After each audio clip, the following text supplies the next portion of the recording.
For the last 30 minutes, he had watched his gorgeous wife make her way through the ballroom, so that at midnight, when the ball dropped, she would be as far away from her husband as possible. Surrounded by wealthy, smug peers, she would be spread like a plate of Olivia, kissed and caressed by every executive where he worked, and with special tenderness by his rich, from birth and basilic boss. He knew this because his company's New Year's Eve party had gone like this for the past 2 years. The first year he'd put up with it, riding it off to too much champagne. Last year, however, the horn had sounded too loud, and he'd started making preparations. Feeling a tug on his coat, he turned to face Dorita, Josephine's best friend, and Cocan's bitter eater. "Happy New Year, Mike," she exclaimed, reaching up to pull his head in for her annual pity kiss. She barely touched his lips to hers before he pulled away and looked into her brown eyes. Bitter was another socialite, a trust, fund baby like his wife, from an even wealthier family than Joe's family. He expected to see the easy smirk she usually bestowed on him, explaining that she knew something he didn't because she was a pillar noblewoman, like his wife and his boss. Instead, he saw two new emotions, pity and concern. "Mike, don't take this so seriously. She's just exchanging kisses, an old New Year's tradition. Come back in a little while, no worse for wear, and show you again how much she loves you." He looked at her skeptically. Dorita tried to reassure him. "She does love you, you know. It's just that she's very outgoing and lively and impulsive, and you're intellectual and silent. Sometimes she needs a chance to be with others more like her. But spending time with them only makes her love for you stronger." "Okay, Dorita, is that why she spent the entire Christmas party in her company under the mistletoe with her coworkers? We go to her Christmas party, and she spends the night dancing and making out with her firm's executives. And here at my firm's New Year's Eve ball, she spends the entire night dancing and sucking with my firm's executives. So by making out with everyone at the party except me, she begins to appreciate me in a new way. That's an interesting concept. Tell me, is this another New Year's tradition of kissing George the imbecile a dozen times? Or is it just her way of showing her love for me since she knows how much I hate that bitch?" I had to hand it to Dorita. She had enough self-control to be embarrassed. She couldn't take my stare, so she looked away and tried again. "Mike, I can see how upset you are, but you have to understand. Don't you, Dorita? I think I do. For the first time in our 5 years of marriage, I think I really understand." I turned my back to her, walked back to our table, reached in and opened the briefcase I had placed under the table, and extracted from it a rather large, brightly wrapped package. Standing with my back to her, I removed the ring from my finger and tied it in the middle of the bow. She had to remove to open the package. Turning to Dorita, I held out the package. "I'm going to leave now. Please give this to your friend, when, or if, she breaks free from the grip of the men surrounding her. Tell her I wish her a happy new year, and I hope she gets everything she deserves next year." I turned to leave, but Dorita pulled me by the arm. "Don't go, Mike. I'll go get her. She's had too much champagne again. You've got to take her home." "No, Dorita, I don't have to. She's got a room here at the hotel. She's been here all day, entertaining the men, while I've been working. Of course you know all this, because you've been here with her. She's got her own car, clothes, everything she needs. I'm sure at least one of the gentlemen she's making out with right now will be more than happy to make her happy. Or maybe they all will. Don't look at me like that. You told me the same lie last year. I gave her this year to make up her mind. She has made up her mind, and so have I. Goodbye, Dorita. I can't help saying that it will be a relief to me never to see you again." As I left the ballroom, I nodded to Helen, the personnel director, with whom I had spent the first half of the day while my boss and his buddies helped set things up at the hotel. In reality, he was in a luxury suite, which he had paid for with the company credit card, fucking my wife. Actually, I should have said they were in a luxury suite, sleeping my wife, and I have the pictures and video to prove it. Helen has some too, and the chairman of the board will have it within minutes. After leaving the ballroom, Helen and her husband made their way toward the crowd of men around Josephine. Dorita was making her way through the crowd of men, many of whom persisted in trying to kiss her in the grand tradition. A few men tried to hit on Helen, but they seemed to be deterred by the frown of her husband, a former forward in American soccer. She made her way through the crowd to see George Burke and his companion just ahead of Dorita. She stopped her husband a few feet away from them and watched. Dorita's confused look and the shrill cry of her name caught Joe's attention, and she broke off George's embrace. She frowned when she saw her friend's startled look. Helen smiled. Dorita held out the gorgeously wrapped present and said something to Joe, who took the package, leaned closer, and seemed to ask Dorita to repeat herself. "Mike left this for you. He's gone, Joe. He watched you flirt and make out all night, and when you started making out with all those men, he gave me that package and left." Joe smiled. "Oh, you know Mike. He throws these little fits when I don't pay attention to him for a few minutes. I'll come home, apologize to him, fuck him like a fool, and everything will be fine. He loves me. See, even when he's angry, he leaves my gift. Let's see what it is." "Joe, I don't think it's a present," Dorita began, but Joe was already busily untying the ribbon to open the package. As the ring fell to the ground, she paused, frowned, and asked, "What's this?" George bent down, picked it up, held it out to her, and smirked. "Isn't that your husband's wedding ring?" She stopped tearing the paper, looked at him puzzled, and took the ring. She looked at Dorita, who muttered, "I tried to tell you." Joe started to tear the wrapping off the gift and found a white gift box inside. Relieved, she smiled, shook the box, said it's heavy, and began to cut the tape on each side with her fingernail. When the tape on the third side ripped, the contents of the box fell out and scattered on the floor. She squatted down to pick up the fallen glossy sheets. Others squatted and picked up the ones that slid down beside them. Suddenly, everyone froze.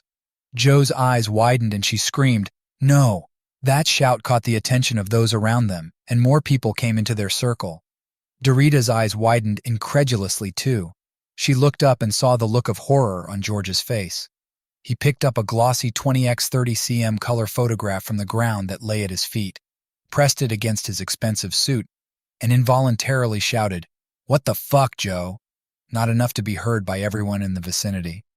One looked at the pictures lying everywhere and saw Joe having sex with persons other than her husband. There were many pictures of Joe and George, as well as Joe with other executives at the firm where Mike worked. With Joe's coworkers and bosses, they weren't enough to cover all the positions of the Kama Sutra. But Mike had done a good job of selecting photos that proved Josephine didn't mind having vaginal, anal, or oral sex with men, women, or toys. And in any combination or quantity, faced with the photos of her sexual adventures, Joe fainted. She fell on her back, and only George's sleep. On shoe kept her head from hitting the tile floor and possibly giving her a concussion. Dorita knelt down beside her, lifted her head, slapped her face lightly, and screamed frantically. "Joe! Joe! You're all right, Joe! Talk to me, Joe! Are you okay?" As both women lay on the floor, the others began to pick up the pictures and look at them. One woman turned around and hit her husband as hard as she could as he looked down at the picture he was holding. "You're a whore! No wonder you don't have the energy left to satisfy me." He stared at her in stunned silence until she swung her purse and punched him in the right eye. He clutched his eye, screamed in pain, and then collapsed to the floor as she kicked him in the balls with her pointy-toed shoe. The woman knelt down and began methodically going through the pictures on the floor. She paused, looked up, and stated, "You bitches who are married to the management of Taylor & Son might want to take some of these photos and check them out. There are pictures of other husbands in here too. If you want to save money on a divorce attorney, give me a call and I'll see if I can find us a group rate." 9 other women kneeled down and started looking at the photos, and the men started backing away. "There are flash drives in here too," one of them announced loudly. "There's no telling what's on them." "You lousy cheater," yelled at the well. "Rest, older man, remember our prenup? You're broke, you bastard." "Baby, I'm sorry. It didn't mean anything. She kept hitting on me and eventually I gave in, but it was only once and she wasn't as good as you anyway and—" "You lying liar." The blonde shouted, holding out 2 more pictures. The blonde got up off the floor and went at him with murder in her eyes, waving the pictures around and swearing at him profusely. He stepped back, then turned and ran away. The other woman sobbed, clutching one hand to her chest and waving a photograph in the other. Her husband, hiding his face in his hands, was sobbing too. The man pulled out the photo, holding it up to the gorgeous woman, standing in front of him, and said loudly, "So you're bi. What the hell is this? You kept telling me I'd never get a threesome because you'd never be with a woman." She blushed, turned and ran off, wobbling in her 10-inch heels. Another woman picked a half-dozen photos from the pile and was calling out names as she walked toward the center of the ballroom. The puzzled woman stopped her, picked up a photo, stared at it, and turned to her husband with a look of murder on her face. She began to back away, and she trotted toward him, waving the photograph.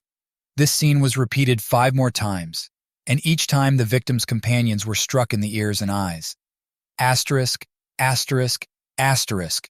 Joe had already woken up and was looking at what was happening around her with glazed eyes. A man in an expensive tuxedo knelt down beside her. He asked, "Are you okay?" She looked at him curiously and nodded. He asked, "Who are you? Can I help you?" "When Josephine Lord," she replied grimly. "But I don't think anyone can help me now." "Are you Josephine Reynolds Lord?" he asked incredulously. She nodded and asked, "I am, and who are you?" The man handed her the stack of papers he was carrying, snapped a picture of her with his phone, and announced loudly, "I am the bailiff. You have been served, Josephine Reynolds Lord.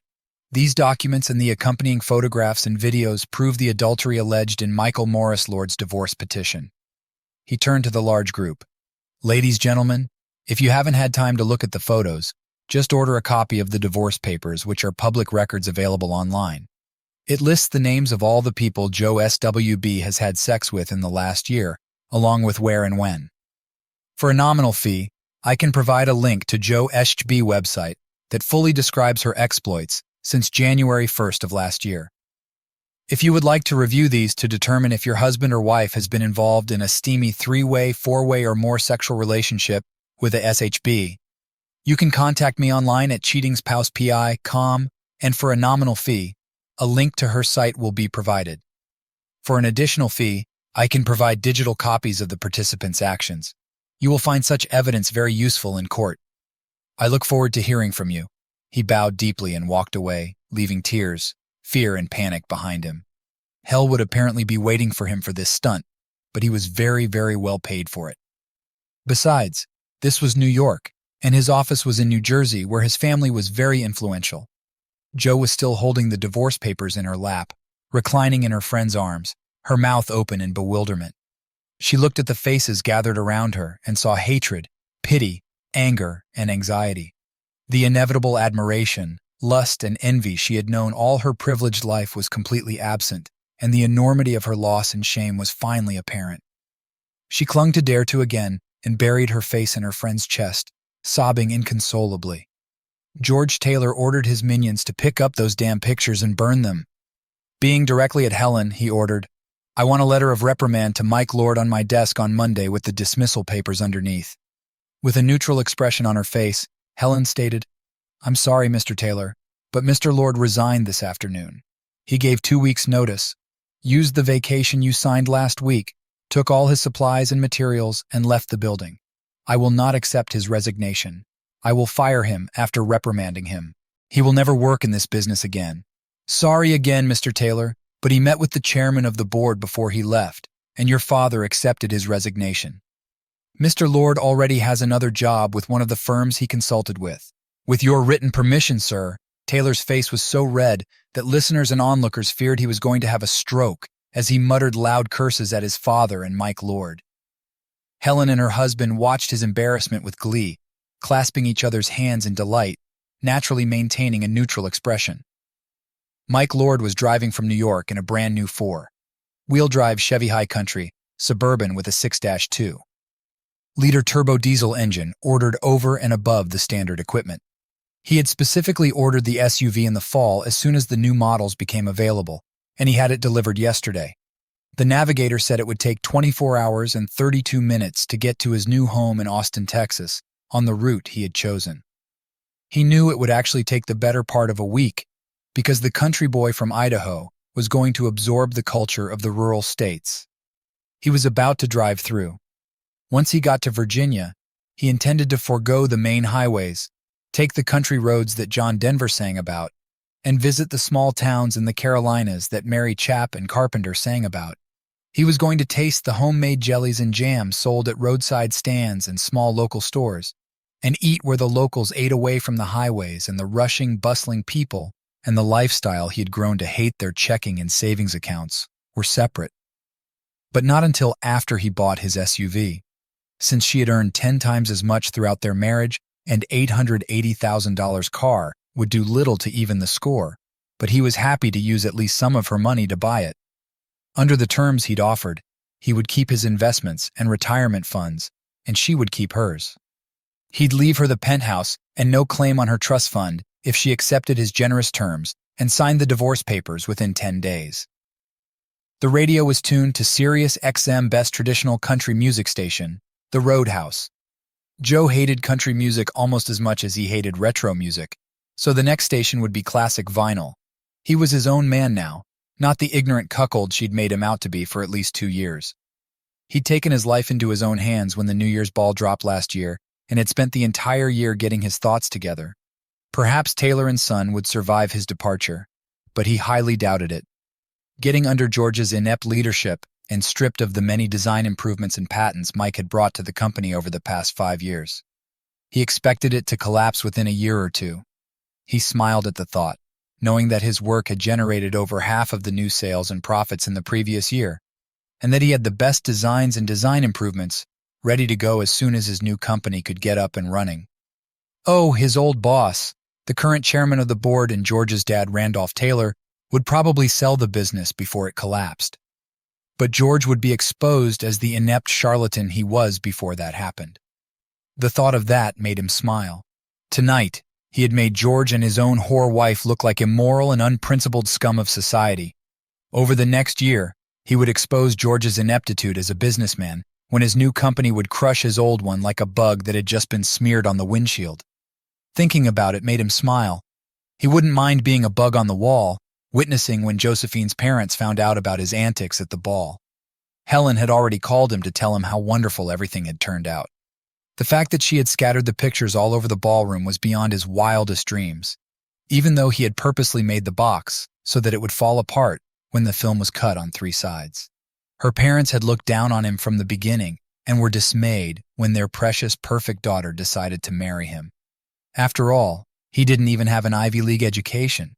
The fact that an engineering degree from the Colorado School of Mines and a master's degree from the University of Michigan made him highly sought after in his field meant nothing. After a liberal arts education at Brown, then such a mediocre pedigree. He smiled, thinking of the destruction he had wrought and what he would produce in the future. Deirdre and her husband Albert drove Josephine home. As soon as they entered the house and she looked around, Joe began to sob again. On the way home, she rehearsed her speech to Mike.